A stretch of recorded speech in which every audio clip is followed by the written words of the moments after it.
el instrumento poderoso para conducir a nuestros amigos a Cristo. Sabes, es imposible llevar las personas a Jesús sin la palabra de Dios. Cualquier esfuerzo misionero que use como pretexto la palabra de Dios, pero que no se fundamente realmente en ella, no tendrá éxito.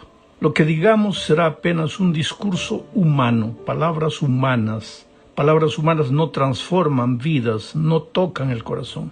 Es de la palabra divina que emana la autoridad en la comunicación del mensaje. Autoridad en la predicación, en el estudio bíblico, en la testificación. Ahora, autoridad no es manipular la mente de las personas con términos rebuscados, con un juego brillante de retórica, con argumentos humanos. Autoridad en la comunicación del mensaje no es lo que dices, sino de dónde lo dices. La verdadera autoridad emana de la palabra de Dios. Los pensamientos, las ideas que compartes con tus amigos, con tus familiares, deben nacer en el corazón y en la mente divina. El mensajero, que eres tú, soy yo, somos apenas los que nos encargamos de exponer los pensamientos divinos que están registrados en la palabra de Dios.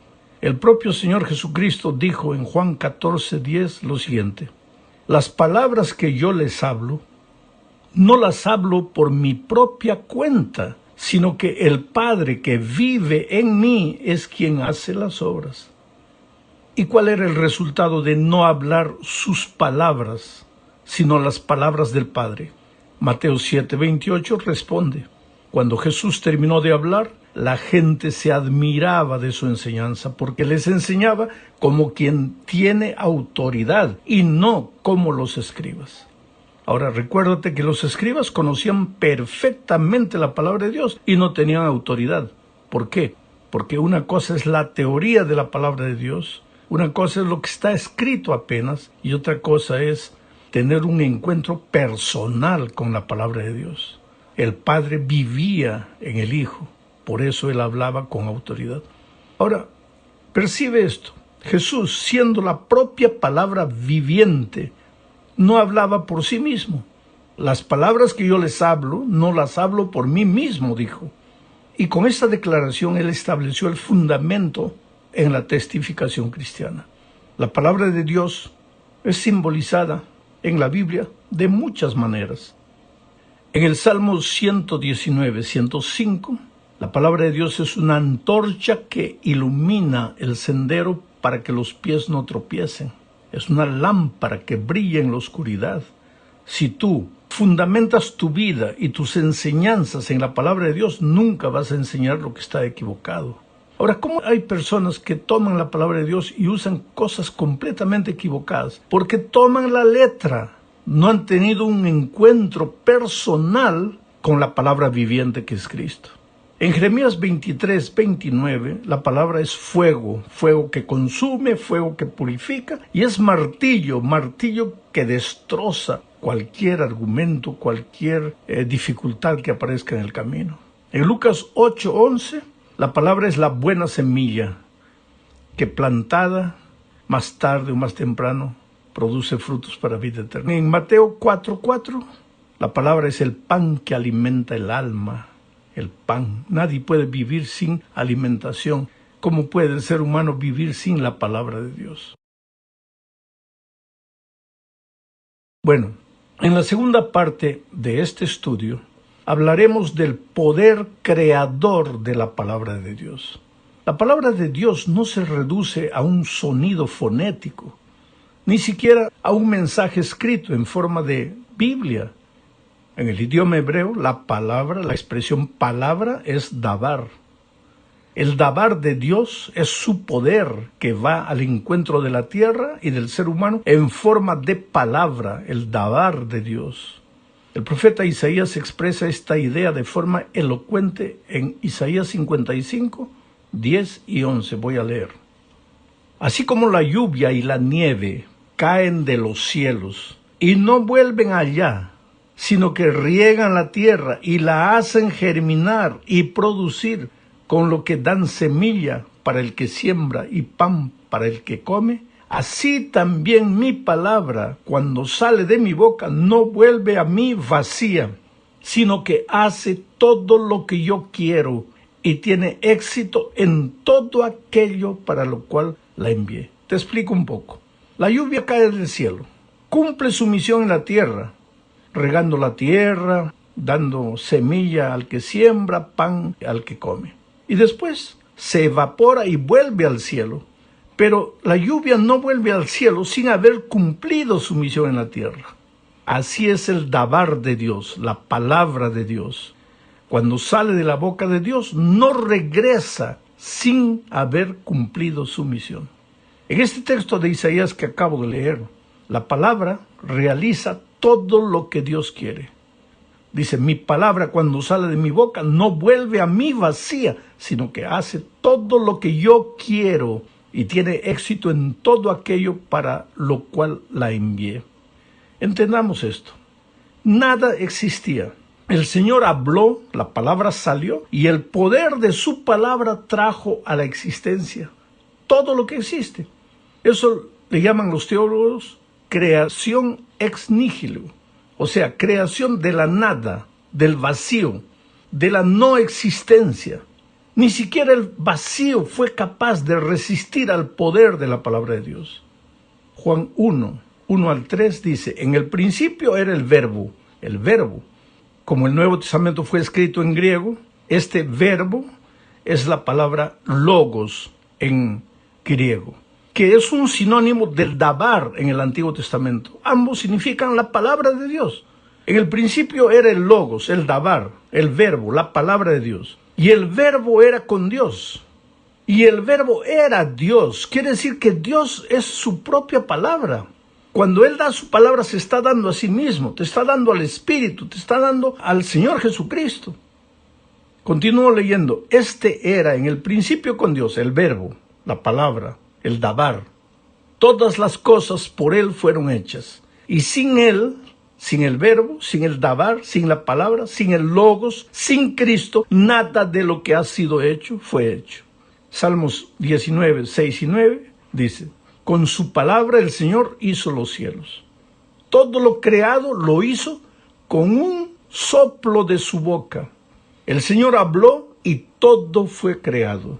El Señor ordenó y todo apareció. Interesante, pero el poder de la palabra de Dios no se limita a la creación. Es también un poder restaurador. Al terminar la semana de la creación, vio Dios que todo lo que había hecho era bueno en gran manera. Pero entonces apareció el diablo y deformó la bellísima obra que saliera de las manos de Dios. Desfiguró la obra de la creación, trajo la muerte, el dolor, la violencia, la traición y todo lo que destruye al ser humano. Ahora, ¿tú crees que Dios dejaría que las cosas permanecieran de esa manera? No. Por eso Juan 1:14 dice que la palabra, Jesucristo, el dabar, el logos, la palabra, el verbo, se hizo carne y habitó entre nosotros y vimos su gloria, la gloria que corresponde al unigénito del Padre, llena de gracia y de verdad. La palabra se hizo carne para restaurar la obra de la creación que el diablo había destruido, para salvar al ser humano que se encontraba en las garras de la muerte.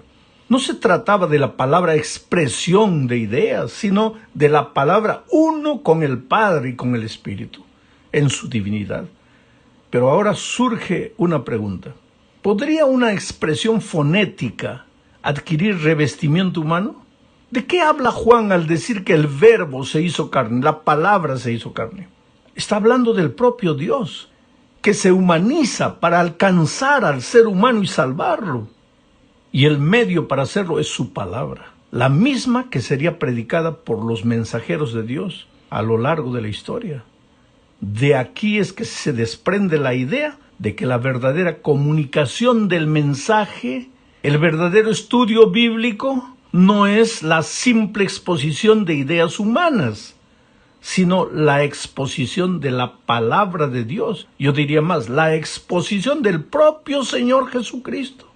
La palabra de Dios no es una palabra escrita y muda, sino el verbo encarnado y vivo. Por eso la predicación solo puede ser considerada la palabra de Dios cuando presenta a Jesucristo, la palabra de Dios que se nos manifestó en carne. ¿Y por qué se encarnó la palabra?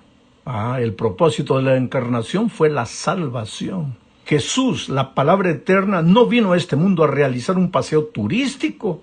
El propósito específico de su venida fue salvar a la humanidad perdida. La palabra de Dios llegó a este mundo encarnada en la persona de Cristo para buscar y salvar lo que se había perdido. Desde esta perspectiva, la evangelización, en su sentido teológico, es mucho más que la simple exposición de un mensaje lleno de conceptos teóricos. Es la proclamación de la salvación en Cristo. Es Cristo entrando en el reino de la muerte y rescatando a sus hijos. Y refiriéndome a la predicación, yo diría que la predicación bíblica es más que una pieza maravillosa de arte homilético o un juego extraordinario de frases rebuscadas y declaraciones impactantes. Es el anuncio de una realidad incontestable. Dios se hizo hombre y vino a este mundo a salvar al ser humano. Si eres un predicador llamado por Dios, no te preocupes necesariamente en comunicar nuevas ideas en cada sermón. No te desgastes buscando innovaciones. Preocúpate en narrar de nuevo la antigua historia de la salvación, la única historia que vale la pena ser contada. Muestra a las personas cómo el Verbo se hizo carne, cómo salvó y salva a los peores seres humanos que aceptan ser salvados. Bueno, el tiempo se nos está yendo. Hablemos ahora de los beneficios de estudiar la palabra de Dios. Son muchos, pero mencionaremos algunos. Leo 2 de Pedro 1:4. Dice, por medio de las cuales, ¿qué cuales? Está hablando de las promesas registradas en la palabra de Dios. Por medio de las cuales nos ha dado preciosas y grandísimas promesas. Por medio de las Sagradas Escrituras. Nos ha dado grandísimas promesas para que por ellas, por esas promesas, llegaseis a ser participantes de la naturaleza divina, habiendo huido de la corrupción que hay en el mundo a causa de la concupiscencia. Esta es una promesa maravillosa, porque desde que entró el pecado al mundo, todos venimos al mundo trayendo la naturaleza pecaminosa, esa naturaleza que por más que prometemos, hacemos decisiones buenas, siempre la naturaleza pecaminosa nos está llevando al pecado, nos está arrastrando hacia el mal. Sin embargo, cuando leemos la palabra de Dios, dice Pedro, cuando estamos en contacto diario con la palabra de Dios, la promesa de Dios es que vamos a llegar a ser participantes de la naturaleza divina. O sea que la mejor manera de ir matando lentamente a la naturaleza pecaminosa para que no nos perturbe más es la lectura diaria de la palabra de Dios, la comunión diaria con el propio Señor Jesucristo en su palabra escrita. Ahora leamos Santiago 1:21. Dice, por lo cual, desechando toda inmundicia y abundancia de malicia, recibid con mansedumbre la palabra implantada, la cual puede salvar vuestras almas. ¿De qué manera puede salvar la palabra? ¿Quién salva, la palabra o Cristo? ¿Quién salva? Tú puedes leer la Biblia todos los días, todos los años y nada va a cambiar en tu vida. Sucede con mucha gente. Conoce la Biblia de memoria, pero en la hora vamos a ver, el toro salvaje sale, no ha cambiado nada. Pero entonces, ¿dónde queda la promesa de Santiago? Es que una cosa es leer la Biblia buscando argumentos, buscando sermones, buscando ideas, y otra cosa es leer la Biblia buscando al Señor Jesucristo, para ti como un pecador. Cuando tú te encuentras no solo con la palabra escrita, sino con el Señor Jesucristo a través de su palabra escrita, ahí tu vida cambia y entonces la palabra te salva. Finalmente vamos a leer Timoteo 3:15 al 17, y que desde la niñez, porque estamos hablando aquí de los beneficios del estudio de la palabra, desde la niñez has sabido las Sagradas Escrituras para las cuales te pueden hacer sabio. ¿Cómo necesitas sabiduría en la vida? Hay gente fracasada porque no sabe tomar decisiones, no sabe hablar en el momento adecuado, en fin. Pero aquí dice que la palabra de Dios te puede hacer sabio. Sabio para la salvación, pero lógicamente sabio para esta vida también. Te pueden hacer sabio para la salvación por la fe que es en Cristo Jesús. Toda la Escritura es inspirada por Dios y útil. ¿Para qué? Para enseñar, para redarguir, amonestar, para corregir, para instruir en justicia, a fin de que el hombre de Dios sea perfecto, enteramente preparado para toda buena obra. Si tú lees diariamente la palabra de Dios para encontrarte con Jesús, si tú clamas a Dios, tú vas a ver las maravillas que pueden ser transformadas en tu vida. El tiempo se nos fue, vamos a la cuarta parte. Todos estos beneficios del estudio de la palabra de Dios son válidos solo si estudiamos la Biblia y aplicamos sus principios a la vida diaria. Esta es la cuarta parte. ¿Por qué a veces sientes que las promesas de Dios no se cumplen en tu vida? Leamos Hebreos 4:2. Porque también a nosotros se nos ha anunciado la buena nueva, como a ellos. ¿A quiénes ellos? A los israelitas. Pero no les aprovechó el oír la palabra de Dios, a los israelitas para nada. ¿Por qué? Por no oír acompañada de fe en los que la oyeron. Sí, la palabra de Dios fue dada también para los israelitas, pero no les sirvió nada porque no ejercitaron fe. ¿Qué cosa es fe? Creer, confiar. Si Dios te dijo que es así, es así. Aunque no lo entiendas completamente, cree, abandónate de ojos cerrados en los brazos del Señor Jesucristo. Déjate conducir por Él, no estés reclamando, va con Él, deja que Él te lleve. Él nunca te va, aunque te haga pasar por el valle de sombra y de muerte, Él nunca te va a dejar abandonado ahí, te va a llevar a los pastos verdes y a las aguas tranquilas.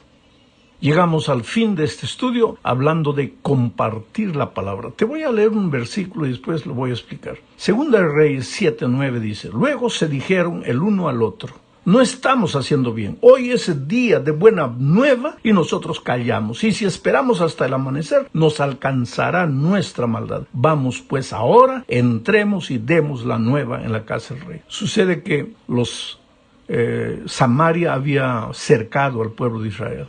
No sabían qué hacer, estaban desesperados, estaban sitiados. La comida empezó a acabar, ya no había qué comer. Se vendía hasta la cabeza de un jumento, hasta el estiércol de las palomas, se comía todo.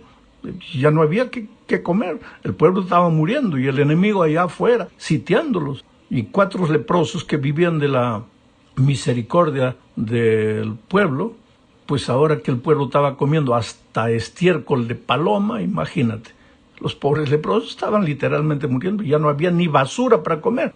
Pero entonces un día los leprosos dijeron: ¿por qué no nos vamos al campo de los samaritanos, que está aquí del otro lado? Nos están aguardando. O el otro le dijo: no, nos van a matar. Ahí el otro dijo: está bien, si vamos allá nos pueden matar, pero también nos pueden dar comida. Ahora, si nos quedamos aquí vamos a morir de hambre.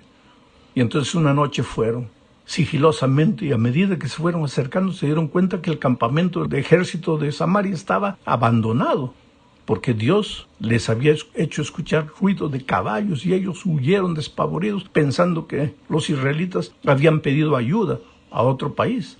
Cuando los leprosos llegaron no había nada. Entonces entraron en las tiendas, comieron el pan, bebieron, encontraron las ropas nuevas, se vistieron, disfrutaron, llenaron la barriga, y en medio de la alegría uno de ellos dijo: epa, ¿qué estamos haciendo? No estamos haciendo bien.